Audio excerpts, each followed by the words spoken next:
Hello, welcome back to my channel. ಇವತ್ತಿನ ವಿಡಿಯೋದಲ್ಲಿ ನಾನು ತೊಂಡೆಕಾಯಿಯ ಬಳ್ಳಿಯನ್ನು ತೋರಿಸ್ತೀನಿ. ಇದು ನಮ್ಮ ಮನೆಯ ಗಾರ್ಡನ್ನಲ್ಲಿರೋ ತೊಂಡೆ ಬಳ್ಳಿಯಲ್ಲಿ ಎಷ್ಟು ಕಾಯಿಗಳು ಬಿಡುತ್ತೆ, ನಾವು ಅದನ್ನು ಹೇಗೆ ಕೇರ್ ಮಾಡ್ತೀವಿ, ಅದನ್ನು ಹೇಗೆ ತಂದು ಹಾಕಿದ್ದೀವಿ, ಯಾವ ಥರ ಅದರದ್ದು ಹೆಲ್ತ್ ಬೆನಿಫಿಟ್ಸ್ಗಳಿದೆ ಅಂತ ನೋಡ್ತಾ ಹೋಗೋಣ.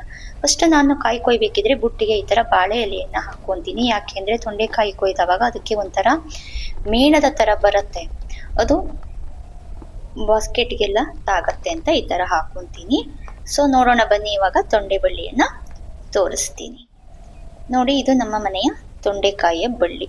ನಾನು ಇದನ್ನು ನಮ್ಮ ಹಳ್ಳಿಯಿಂದ ಒಂದು 3-4 ಸ್ಟೆಮ್ಮನ್ನು ತಂದು ಈ ಥರ ಬೇಲಿ ಪಕ್ಕದಲ್ಲಿ ನೆಟ್ಟಿದ್ದೆ. ಅದು ಚೆನ್ನಾಗಿ ಚಿಗುರ್ಕೊಂಡು ಈ ಥರ ಬೇಲಿಗೆಲ್ಲ ಹಬ್ಬಿ ವೀಕಲ್ಲಿ 2-3 kg ನಮಗೆ ಕಾಯಿ ಸಿಗತ್ತೆ. 2-3 ಡೇಸಲ್ಲಿ ನಾವು ಅದನ್ನು ಕೊಯ್ತಾ ಹೋಗ್ಬೋದು. ಆ ಥರ ಅದಕ್ಕೆ ಏನು ಮೇಂಟೆನೆನ್ಸು ಕಷ್ಟ ಇಲ್ಲ, ತುಂಬ ಈಸಿ. ನೀವು ಸ್ವಲ್ಪ ನೀರು ಹಾಕಿ ಗೊಬ್ಬರ ಹಾಕಿದರೆ ಅದು ಆರಾಮಾಗಿ ಈ ಥರ ಬೇಲಿಗೆ ಹಬ್ಕೊಂಡು ಬಿಡ್ತಾ ಹೋಗುತ್ತೆ. ತುಂಬ ಏನು ಕೇರ್ ಮಾಡಬೇಕಾಗಿಲ್ಲ, ಡೆಲಿಕೇಟ್ ಏನಿಲ್ಲ. ಇದು ಸ್ವಲ್ಪ ಗೊಬ್ಬರ, ಸ್ವಲ್ಪ ನೀರನ್ನು ಹಾಕ್ತಾ ಹೋದರೆ ಸಾಕು. ಇದಕ್ಕೆ ನಿಮಗೆ ಈ ಥರ ನೆಲದಲ್ಲಿ ನೆಟ್ಕೊಳ್ಳೋಕ್ಕೆ ಜಾಗ ಇಲ್ಲ ಅಂದರೆ ಇದನ್ನು ಪಾಟ್ನಲ್ಲೂ ಹಾಕೊಬೋದು, ಅಥವಾ ಗ್ರೋ ಬ್ಯಾಗ್ನಲ್ಲಿ ನಾವು ಹಾಕೊಬೋದು. ಗ್ರೋ ಬ್ಯಾಗ್ನಲ್ಲಿ ಹಾಕಿದ್ರೂ ಇಷ್ಟೇ ಚೆನ್ನಾಗಿ ಅದು ಕಾಯನ್ನು ಬಿಡತ್ತೆ. ತುಂಬ ಚೆನ್ನಾಗಿರುತ್ತೆ ಟೇಸ್ಟು. ನೀವು ಸಾಂಬಾರು, ಪಲ್ಯ, ಚಟ್ನಿ ಏನು ಬೇಕಿದ್ರೂ ಮಾಡ್ಕೊಬೋದು ಇದರಿಂದ. ಅಥವಾ ಏನು ಬಾಳಕ ಅಂತೀವಲ್ಲ, ಆ ಥರನೂ ನಾವು ಮಾಡ್ಕೊಬೋದು. ಹೆಲ್ತ್ಗೂ ತುಂಬ ಒಳ್ಳೆಯದು.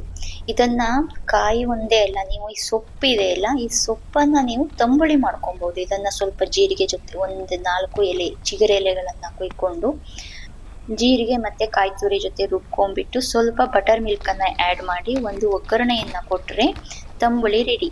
ಈ ತಂಬುಳಿಯನ್ನು ನಾವು ಅನ್ನದ ಜೊತೆ ಊಟ ಮಾಡೋದ್ರಿಂದ ನಮಗೆ ತುಂಬ ಒಳ್ಳೆ ಹೆಲ್ತ್ ಬೆನಿಫಿಟ್ಟು ಸಿಗುತ್ತೆ. ಮನೆ ಟೆರೇಸ್ನಲ್ಲಿ ಸ್ವಲ್ಪ ಜಾಗ ಇದೆ ಅಂದರೆ ನಾವು ಗ್ರೋ ಬ್ಯಾಗ್ನಲ್ಲೂ ಇದನ್ನು ಬೆಳ್ಕೊಬೋದು. ಇಲ್ಲ ನೆಲಕ್ಕೊಂದು ಜಾಗ ಇದೆ ಅಂದರೆ ಹಾಕ್ಕೊಬೋದು. ಈ ಥರ ಬೇಲಿ ಸಾಲಲ್ಲಿ ಹಾಕಿದರೆ ಅದಕ್ಕೆ ನೀವೇನು ಬೇರೆ ಹಬ್ಬೋಕ್ಕೆ ವ್ಯವಸ್ಥೆ ಮಾಡೋ ಅವಶ್ಯಕತೆ ಇರೋಲ್ಲ. ಅದು ಬೇಲಿಗೆ ಹಬ್ಕೊಂಡು ಆರಾಮಾಗಿ ಚಿಗುರಿ ಕಾಯಿ ಬಿಡೋಕ್ಕೆ ಸ್ಟಾರ್ಟ್ ಆಗುತ್ತೆ. ಇಲ್ಲ ಗ್ರೋ ಬ್ಯಾಗ್ನಲ್ಲಿ ಹಾಕಿದ್ದೀರಾ ಅಂದರೆ ನೀವು ಅದಕ್ಕೆ ಹಬ್ಬೋಕ್ಕೆ ಏನಾದರೂ ಹೆಲ್ಪ್ ಮಾಡಬೇಕಾಗತ್ತೆ. ಇಷ್ಟೊಂದು ಕಾಯಿ ಬಿಟ್ಟಿದೆ ನೋಡಿ, ತುಂಬ ಕಾಯಿ ಸಿಗುತ್ತೆ. ನಾವು ನಮ್ಮ ಅಕ್ಕಪಕ್ಕದವರಿಗೆಲ್ಲ ಕೊಟ್ಟು ಇದನ್ನು ನಾವು ಬಳಸ್ಕೊತಿದ್ದೀವಿ. ಇಷ್ಟೊಂದು ಕಾಯಿ ಅಂದರೆ ವೀಕಲ್ಲಿ 2-3 kgಗಂತೂ ಕಡಿಮೆ ಇರಲ್ಲ. ಈ ಥರ ಬೇಲಿ ಸಾಲಲ್ಲಿ ಬಳ್ಳಿಗಳಿದ್ರೆ ಹಕ್ಕಿಗಳು ತುಂಬ ಬಂದು ಇದ್ರ ಮೇಲೆ ಕೂರುತ್ತೆ. ನಿಮಗೆ ಇಡೀ ದಿನ ಹಕ್ಕಿಗಳ ಚಿಲಿಪಿಲಿಯನ್ನು ಕೇಳೋಕ್ಕೂ ತುಂಬ ಇಷ್ಟ ಆಗುತ್ತೆ. ಕಾಯಿಗಳು ತುಂಬ ಚೆನ್ನಾಗಿ ಬಿಡುತ್ತೆ, ಏನು ಕೇರ್ ಮಾಡಬೇಕಾಗಿಲ್ಲ. ಸುಮ್ಮನೆ ಸ್ವಲ್ಪ ಗೊಬ್ಬರ ಒಂದು 15 ಡೇಸಲ್ಲಿ ಸ್ವಲ್ಪ ಗೊಬ್ಬರ ಹಾಕಿದ್ರೆ ಆಯಿತು. ಆಮೇಲೆ ಎವ್ರಿ ಡೇ ಅದಕ್ಕೆ ನೀರನ್ನು ಹಾಕ್ಕೊಡ್ತಾ ಹೋಗ್ಬಿಟ್ರೆ ನಿಮಗೆ ಅದು ಕಾಯಿ ಬಿಡ್ತಾ ಇರುತ್ತೆ. ನಾವು ಮಾರ್ಕೆಟಿಂದ ತೊಂಡೆಕಾಯಿನ ತಂದರೆ ಅದರಲ್ಲಿ ಅರ್ಧ ಹಣ್ಣಾಗಿರುತ್ತೆ, ನಾವು ಅದನ್ನು ಎಸೆಯೋದೇ ಆಗಿಬಿಡುತ್ತೆ. ಅಲ್ಲಿ ನಮಗೆ ಗೊತ್ತಾಗಲ್ಲ, ನಾವು ಎಷ್ಟು ಆರಿಸ್ಕೊಂಡು ತಂದ್ರೂ 1 kg ನಾವು ತೊಂಡೆಕಾಯಿ ತಂದಿದ್ದೀವಿ ಅಂದರೆ ಅದರಲ್ಲಿ ಅರ್ಧ kg ಹಣ್ಣೇ ಆಗಿಬಿಟ್ಟಿರುತ್ತೆ. ನಮಗೆ ಅದನ್ನು ಯೂಸ್ ಮಾಡೋಕ್ಕೆ ಆಗಲ್ಲ. ಬಟ್ ಈ ಥರ ಮನೆಯಲ್ಲಿ ಬಿಟ್ಟಾವಾಗ ನಾವು ಅದನ್ನು ಈಸಿಯಾಗಿ ಎಳೆ ಕಾಯಿಗಳನ್ನು ಕೊಯ್ದು ನಾವು ಅದನ್ನು ಯೂಸ್ ಮಾಡ್ಕೊಬೋದು. ಇದರಿಂದ ತುಂಬ ಹೆಲ್ತ್ ಬೆನಿಫಿಟ್ ಇದೆ. ನಾವು ತೊಂಡೆಕಾಯಿನ ಎವ್ರಿ ಡೇ ತಿನ್ನೋದ್ರಿಂದ ಡೈಜೆಷನ್ಗೆ ತುಂಬ ಒಳ್ಳೆಯದು. ಇದರಲ್ಲಿ ಲೋ ಕ್ಯಾಲರೀಸು, ಹೈ ಫೈಬರು ಇರುತ್ತೆ. ಸೊ ನಾವು ಫೈಬರನ್ನು ಜಾಸ್ತಿ ತಿನ್ನೋದ್ರಿಂದ ನಮಗೆ ಡೈಜೆಷನ್ಗೆ ತುಂಬ ಹೆಲ್ಪ್ ಆಗುತ್ತೆ. ಮತ್ತು ಡಯಾಬಿಟಿಕ್ ಇದ್ದವರಿಗೆ ತೊಂಡೆಕಾಯಿ ತಿನ್ನೋದ್ರಿಂದ ಅವರ ಬ್ಲಡ್ ಶುಗರ್ ಲೆವೆಲನ್ನು ಕಂಟ್ರೋಲ್ ಮಾಡ್ಕೊಳ್ಳೋಕ್ಕೆ ಇದು ಹೆಲ್ಪ್ ಆಗುತ್ತೆ. ಮತ್ತು ಇದರಲ್ಲಿ vitamin C, B, iron rich ಇದೆ. ಸೊ ನಮ್ಮ ಇಮ್ಯುನಿಟಿಯನ್ನು ಇದು ಬೂಸ್ಟ್ ಮಾಡುತ್ತೆ. ಮತ್ತು ಇದು ನಮ್ಮ ಹಾರ್ಟ್ ಹೆಲ್ತ್ಗೂ ತುಂಬ ಒಳ್ಳೆಯದು.